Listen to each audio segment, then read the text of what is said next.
The Nebraska Innovation Labs is a not-for-profit software and app development company.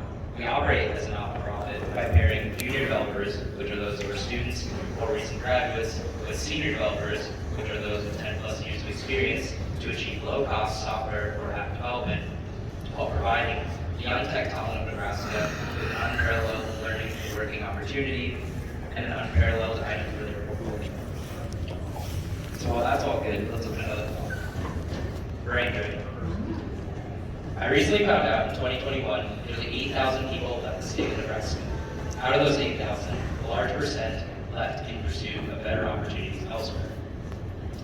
And another large percent were in the areas of computers, technology, and engineering. Based on trends, that number is set to only rise in the coming years. So what are we doing to solve that? Well, we already know. At the Innovation Labs, by reducing the barrier to entry for entrepreneurship, by providing low-cost software or app development, we're helping build companies. Those companies will then go on to hire people, which is more growth for the state. While doing this, and while building those companies, we're looking at our own talent to send off into the ecosystem, which is more growth in itself. Once development is complete with us, we actually encourage our founders to bring on the team that built their product. This not only avoids the cost of bringing others up to speed, but it helps because these key individuals are the most knowledgeable on the product. So, the Innovation Labs is reducing the barrier to entry for entrepreneurs and business owners by providing low-cost software or app development, while also building talent of our own, all while keeping all of the money that's used with us within the state. Well, that's great. We're not done yet.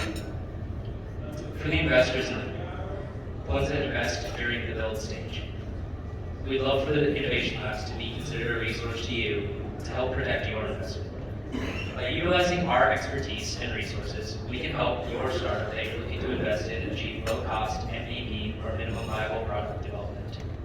For the investors in the room that invest during the growth stage, we'd love to be a resource for you as well, for you to have access to promising, capital-efficient, Nebraska-based startups for your next investment. So, while this is all great, I'd like to have Tim Denwood, one of our founders, come up and say a few words so you're not just taking my word.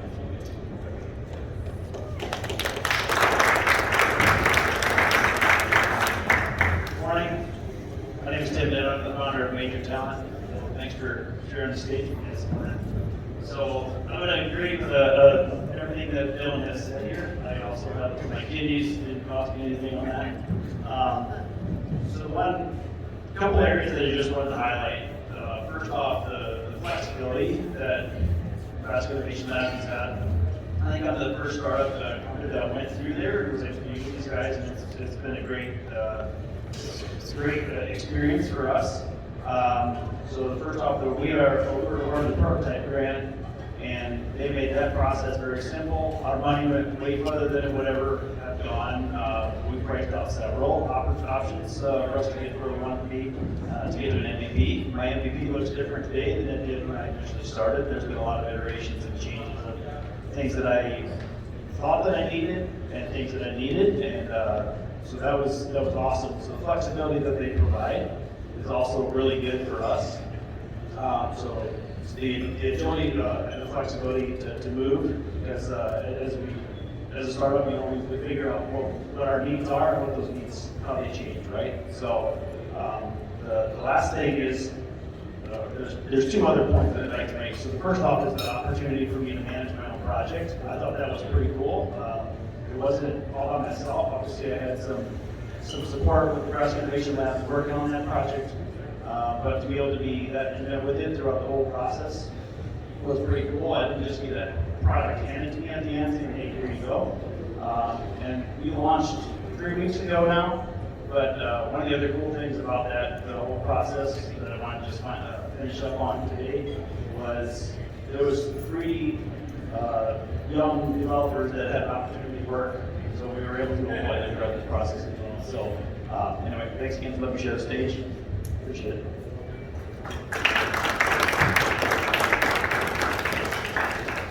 Thank you, Tim. It's been a pleasure to work with you as well. All right, so kind of my final message or closing thought is, if you're a founder, entrepreneur, business owner that's looking to get some software or an app developed come talk to me. If you're a senior developer who's looking to give back and help build up the next generation of tech talent within Nebraska, or a junior developer who's looking to take the first or next step in their professional career, an investor, whether at that build or growth stage, looking to either secure your investment or find your next one, or a company that would like to access qualified young tech talent here in Nebraska, come speak to me. Love to have a chat. Feel free to contact me using any of the information above. Thank you. No experience and a lot of drive, because we see that as a very, very high potential for learning and growth, not only in themselves, but then also to produce a very quality kind of work. So, and then what was the second question? The challenges that you face with finding talent, if any? We have a large pool of talent, and kind of tying into your first question, we work with a lot of the academic institutions. I think is a great kind of first place. So we work with obviously UNO, UNL, but even MCC, SEC out of Lincoln, and then even Avenue Scholars. So as early as high school, we're looking at and bringing on. So, and kind of, we have not really run into any challenges yet. If at all, we have too much talent, and so, but yeah, no, it's been good so far on that aspect. So. I guess I presented really well.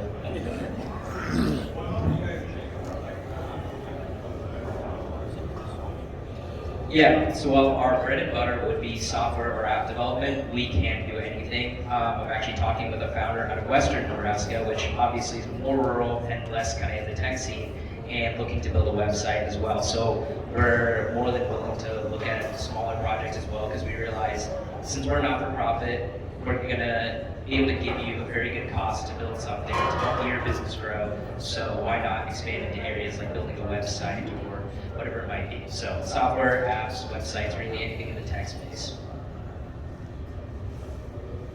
Can you tell us about a success story that you have, specific?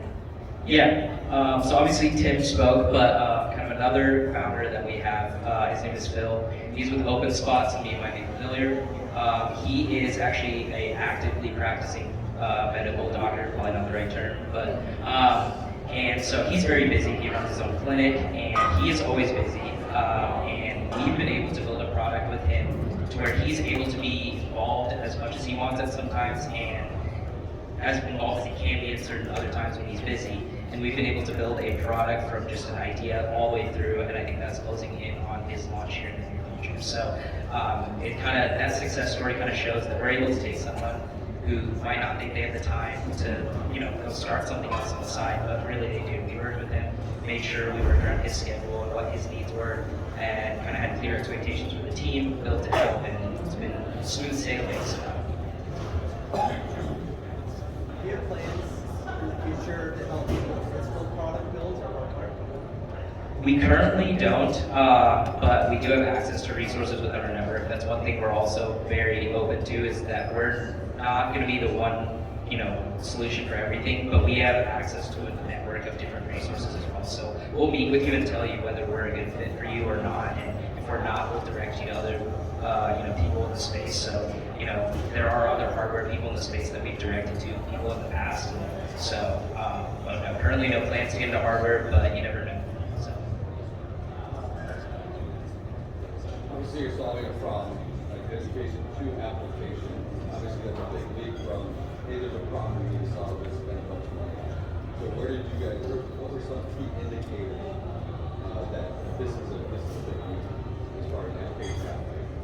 Yeah, so I've actually, I guess kind of a bit of a story on that, is that I've been on both sides of a majority of the people I talk to. So I, outside of doing this, have my own company as well that I've gone through the process of getting software development done for. And there's a number of factors going into that, not knowing, whether you should come here and figure out how you're going to fund it, or take it overseas and how you're going to deal with time zone differences and whatever might come with that. And so I've spoken with, other founders, I've been in their shoes, and that was a key indicator, is I went through the process myself. And so I've been in their shoes and going through this process and seeing the founders that we work with, even likely maybe in the future, other ventures that I have will definitely be ran through the innovation labs, because while it does achieve low cost development, a huge part of that, and the other key indicator, is on that education side. So I'm only 23, I recently graduated, and when I was in school and freshly out of school before starting here, looking for meaningful work experience is not an easy thing. I think as we all know, kind of the job market is getting more and more competitive.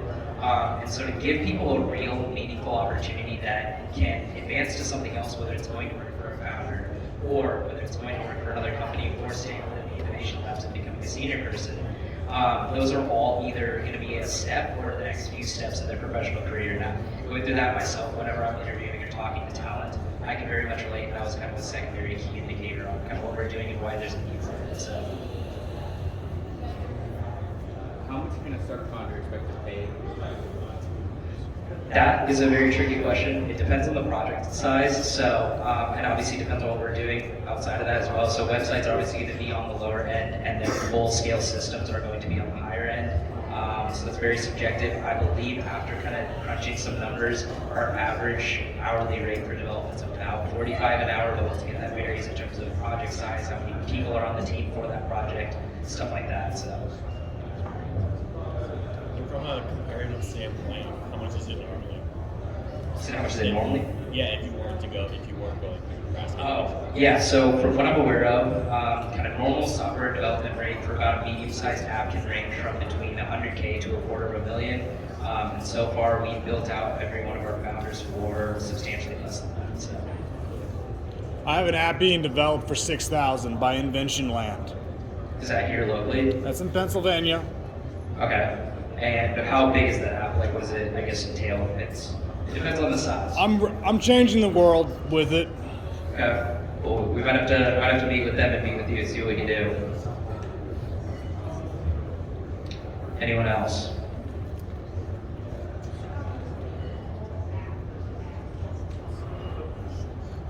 Yeah, so originally our plan was just to build out MVPs. We're finding that there's different needs within the space. And with founders who are about 75% of the way done with their development and they don't like who's doing the development, so they've looked at switching it over to us. I've met with founders who actually have a version 1 of their app built out and they want to look at building version 2. And then kind of in the generic case, or kind of what we originally thought is for the founders that were building an MVP, what we're seeing a lot of the times is them going off on their own, right after we're done with development is a little harder said than done. And so we are willing to support the founder through kind of the first little bit of their roadmap as well, before whether they bring on their own team or choose another development shop to, continue building out that roadmap. So we're very much willing to work with them and have options open for that as well. So. Are there any needs that you have right now? Like wants or needs within the company, personally? Yeah, the number one thing that fuels everything behind us is founders. So if you have an idea, I've met with a few founders who just have an idea and they don't even have a name for it and they don't think it's possible. They might have thought it just scratches their own itch, whatever it might be, and we'd love to be with you. We'd love to see what you've got, because a lot of the times there's kind of potential that you don't see, and an idea that you might have just had to scratch your own itch might actually be something you can turn into a full-time venture, your full-time job. And so kind of founders fuel everything. Outside of that, talent as well, more than happy to look at talent. That's pretty much it. Kind of like add on to that question too. So like say somebody has a great idea and they come to you, but they don't have any money, they don't want to chase investment. Would you guys help with that, or do you have resources, connections, stuff like that?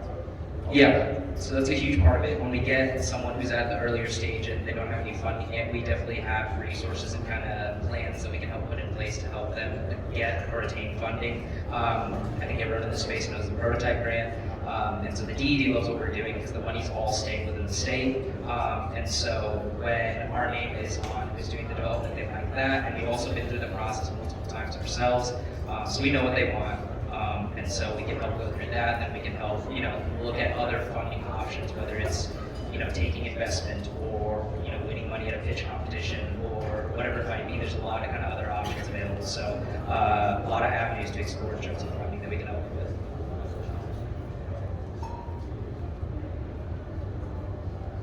Anyone else? Perfect. Well, I think that means I did a pretty good job.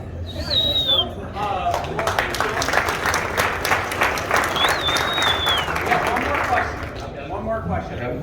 And that is, what can we as a 1 million Cups community do to support you and the work that you're doing at Nebraska Innovation Labs? Yeah, I would say it's just spread the word. I'm a firm believer in there's no such thing as a bad conversation. So whether it's you yourself or someone you know, feel free to share out my information. I'd love to have a chat with them, see what they're about, whether they're a founder, entrepreneur who wants something built on that talent side, investor side, company side, whatever it might be. And when I say company, I mean of any size, whether you're a startup that might just need a kind of developer or tech intern, all the way through to, you know, a big player in the space like Union Pacific or Huddle, be happy to talk to you, kind of warm intro you to kind of our talent. So. Awesome. Thanks, Dylan.